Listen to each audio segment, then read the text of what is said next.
Yes, you can't forget about what did transpire down here on 9/11. But you can't dwell on that endlessly. You must move forward with life, because life is to be lived. This building is this very simple prism that would sit on this site, sitting back, and letting that view corridor stretch all the way through. We redesigned World Trade 7 to allow for the street, the original street, to go through. The steel is now coming up, but the skin will be started in short order, and you'll be able to really see the eventual look of the building. You're inside of the new 7 World Trade Center as it rises above us. Gives me a particularly good feeling.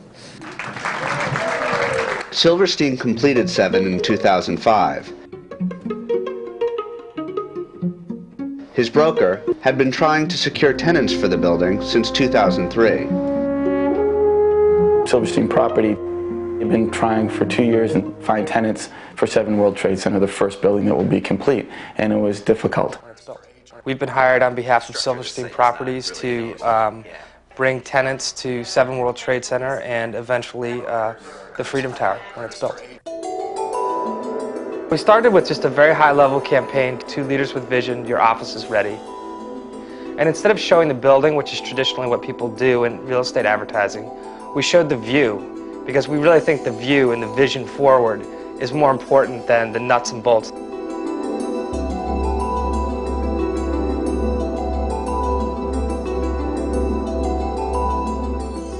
The idea of the Academy going to this space allows us really to make the argument that it's not just moving a home to get a functionally better place, but it's a kind of a statement. We were bold. We signed the first lease. We held a party for the staff to give them a feeling that this is a decision that all of us are playing a part in. Hey guys, have a hat. And you can hang up your people were just like looking around and just wide-eyed. It was like sort of awe. The 7 World Trade Center and the 40th floor is so different than an old mansion on the Upper East Side. First off, I want to welcome you. This is great to see some tenants. This is really exciting. A couple of weeks ago, I had occasion to see some family that I hadn't seen in a long time. When I started to tell them we were the first tenants to sign a lease at 7 World Trade Center, I got a round of applause from like everybody at the table, because they just thought it was like, well, somebody's got to go down there, so good for you guys. My sense is that this will be the most exciting new place to visit, to work in, and to live in.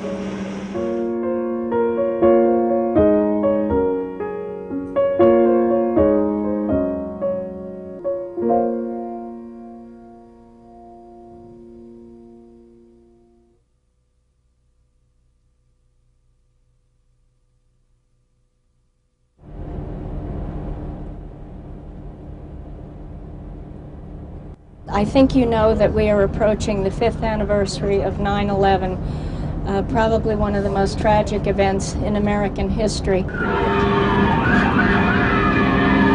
9/11, I was a 7th grader, and I was in my history class. I heard a bunch of people talking about how a plane had hit the World Trade Center. World Trade Center 7 fell after burning for 7 hours. Expect to just see a barren spot, I suppose, of just nothingness. I mean, it was sad because like so many people died, but most people in Phillipsburg didn't really understand like the full effect of all of it.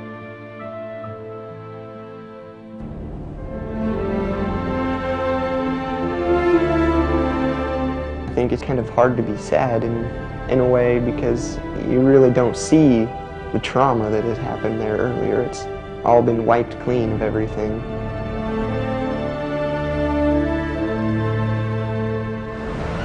I've never really talked to anybody that was there. Never really come in contact with anyone who's lost anyone in 9/11. Hey, how are you? As I look at them, they're all happy-go-lucky, they're all smiling, rightfully so, because we live in a beautiful country. And then I say to myself in that split second, and I'm going to talk to them a little bit and make them realize how dangerous this world has become. We're going to have to stay real close. Come in real close. Real close so that you can hear Lee. I was in these buildings many, many, many times. I still have trouble when I tell you how to understand what the size of these buildings were. See this building? The black building? Yeah. 54 stories high. Double that. Oh my goodness. It's going to make you think about something. Coming from a town where the tallest building is about 4 stories high, it's really amazing to think of something that tall. My son, Jonathan, New York City firefighter, was working. The plane hit doing 590, and pieces came out the other side along with souls that came out the other side. And he was probably hit by something that was flying through the air. Yeah, I have to stop every now and then because you can tell I'm going to... Earlier I'd said that it probably wouldn't feel much, but just visualizing that, it was really, really touching. And he called me that morning to let me know about the site. I said, be careful. He said, okay, Dad, I will. That's the last time I spoke to my son. When he was talking about his son, I was thinking about what if my mom or my sister or somebody was in there and they were the ones that nobody could find. And it just, I couldn't even imagine what it would be like. We then continue down to what is the Amex Memorial. It's a beautiful memorial to 11 people that died from American Express, Amex. And that's where we end our tour.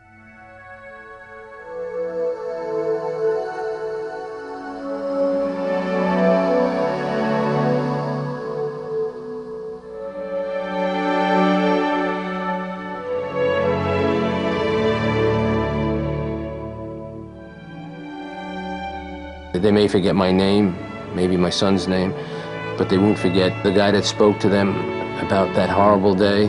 Maybe I'll be able to go back and tell the same story, maybe not as good, but just to pass it on and let other people know about the things that happened.